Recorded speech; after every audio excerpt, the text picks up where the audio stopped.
नमस्कार। MR associates की financial modelling series में आपका स्वागत है। ये हमारी 8वीं चर्चा है नमस्कार। और आज हम एक बहुत ही अहम मुद्दे पर बात कर रहे हैं।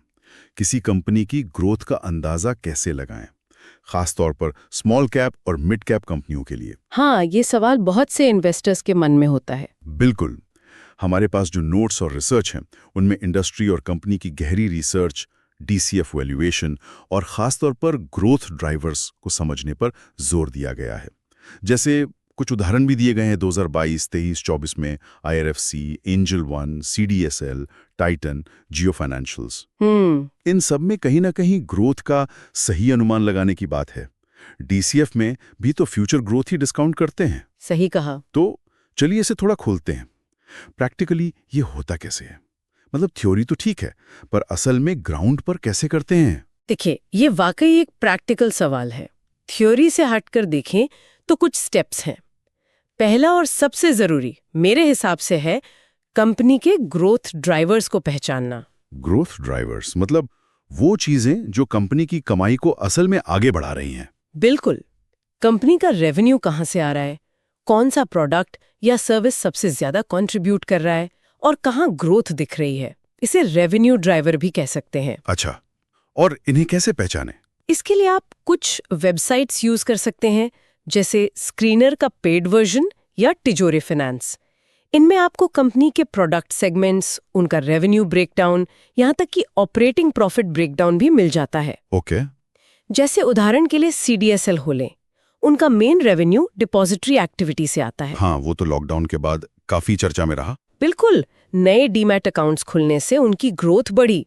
या रिलायंस इंडस्ट्रीज का केस देखें। पहले रिफाइनिंग उनका कोर बिजनेस था, अब फोकस शिफ्ट हुआ है ऑयल टू केमिकल्स, रिटेल और डिजिटल पर। और अभी हाल की तिमाही नतीजों में देखें तो रिटेल सेक्टर एक बड़ा ग्रोथ ड्राइवर बनकर उभरा है। अच्छा, तो मतलब सीडीएसएल के लिए डीमैट अकाउंट्स, आईआरएफसी के लिए रेलवे को लोन देना, टाइटन के लिए ज्वेलरी बिजनेस, हाँ, और रिलायंस के लिए अब रिटेल सेक्टर, ये हो गए उनके ग्रोथ ड्राइवर्स। एग्जैक्टली। ये पहला स्टेप हुआ। दूसरा कदम है डेटा और कॉमन सेंस का इस्तेमाल। डेटा और कॉमन सेंस। हाँ, मतलब आपने ग्रोथ ड्राइवर पहचान लिया, अब उससे जुड़ा डेटा इकट्ठा करें और फिर उस डेटा को अपनी कॉमन सेंस, अपनी समझ के साथ जोड़कर देखें। अच्छा, जैसे हमें पता है कि टू व्हीलर इंडस्ट्री का भविष्य ईवीज है, ये एक कॉमन सेंस वाली बात हो गई। या फिर भारत में इकोनॉमी ग्रो कर रही है तो lower middle class upper middle class बन रहा है, upper middle class rich class में जा रहा है। तो इससे कुछ सेक्टर्स को फायदा होगा, जैसे एविएशन या ज्वेलरी। ये एक ब्रॉडर पर्सपेक्टिव हुआ। और डीमैट अकाउंट्स वाला उदाहरण भी फिट बैठता है। जून 2024 तक शायद 16 करोड़ से ज्यादा अकाउंट्स थे। हाँ, 16.2 करोड़। हालांकि कहा जा रहा है कि यूनिक अकाउंट्स शायद 9 करोड़ के आसपास हैं, पर फिर भी भारत एक डेवलपिंग कंट्री है तो इसमें और ग्रोथ की गुंजाइश लगती है। बिल्कुल। और इस तरह के ट्रेंड्स पर बिजनेस टुडे जैसे पब्लिकेशंस भी नजर रखते हैं। तो डेटा और कॉमन सेंस को मिलाना जरूरी है। ठीक है, तो ग्रोथ ड्राइवर पहचाना, डेटा और कॉमन सेंस यूज किया। अगला पॉइंट। तीसरा महत्वपूर्ण पॉइंट है मार्केट शेयर। मार्केट शेयर, ये तो जरूरी है ही। हाँ, पर इसमें एक पेंच है। आप गूगल सर्च से, तिजोरी फाइनेंस से या कंपनी की एनुअल रिपोर्ट से मार्केट शेयर पता कर सकते हैं, लेकिन सिर्फ ओवरऑल मार्केट शेयर देखना कई बार मिसलीडिंग हो सकता है। मिसलीडिंग कैसे?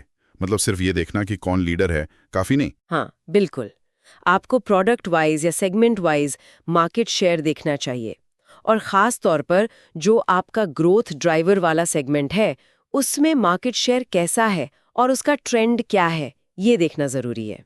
अच्छा, मतलब ग्रोथ सेगमेंट में मार्केट शेयर बढ़ रहा है या घट रहा है? एग्जैक्टली।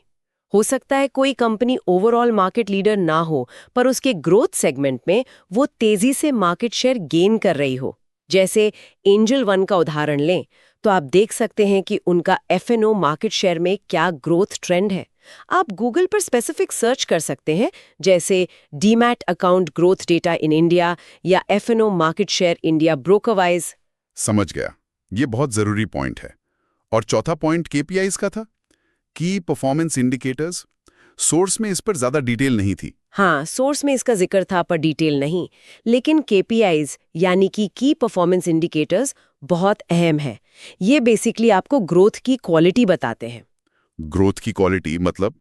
ग्रोथ टिकाऊ है या नहीं, ये हर बिजनेस के लिए अलग होते हैं। जैसे रिटेल कंपनी के लिए सेम स्टोर सेल्स ग्रोथ एक केपीआई हो सकता है। अच्छा, यानी पुरानी दुकानों की बिक्री बढ़ रही है या नहीं? हाँ, या फिर किसी सॉफ्टवेयर कंपनी सास के लिए कस्टमर एक्विजिशन कॉस्ट या कस्टमर चर्न रेट केपीआईज हो सकते हैं। ये बताते हैं कि कंपनी कितनी कुशलता से ग्रो कर रही है। ओके, तो ये चारों चीजें, growth drivers, data plus common sense, growth segment का मार्केट शेयर ट्रेंड और सही केपीआईज। हाँ, इन सब को मिलाकर ही आप कंपनी की फ्यूचर ग्रोथ का एक लॉजिकल, एक तार्किक अनुमान लगा सकते हैं। ये कोई मैकेनिकल फॉर्मूला नहीं है, इसमें जजमेंट इन्वॉल्व है। तो कुल मिलाकर किसी कंपनी, खासकर स्मॉल या मिड कैप की ग्रोथ का अनुमान लगाना सिर्फ नंबर्स का खेल नहीं है। नहीं, बिल्कुल नहीं। ये पैटर्न पहचानने, डेटा को सही संदर्भ में समझने और जैसा आपने कहा, थोड़ी कॉमन सेंस और बिजनेस की जमीनी हकीकत समझने के बारे में है। बिल्कुल सही। और एक बात और याद रखनी चाहिए कि ये ड्राइवर्स, मार्केट शेयर, केपीआईज, ये सब स्थिर नहीं होते। हाँ, ये तो बदलते रहते होंगे। बिल्कुल, बिजनेस का माहौल लगातार बदलता है, तो इन पर नजर बनाए रखना, इन्हें ट्रैक करते रहना बहुत जरूरी है। ये पूरी चर्चा काफी इंसाइटफुल रही। सोचने वाली बात ये भी है कि जो ग्रोथ ड्राइवर आज इतना पावरफुल है, क्या वो 5 साल 10 साल बाद भी वैसा ही रहेगा? सही सवाल है। भविष्य के ग्रोथ ड्राइवर्स का अंदाजा कैसे लगाया जाए, शायद इस पर भी कभी बात करनी चाहिए। जरूर, ये अपने आप में एक दिलचस्प विषय है।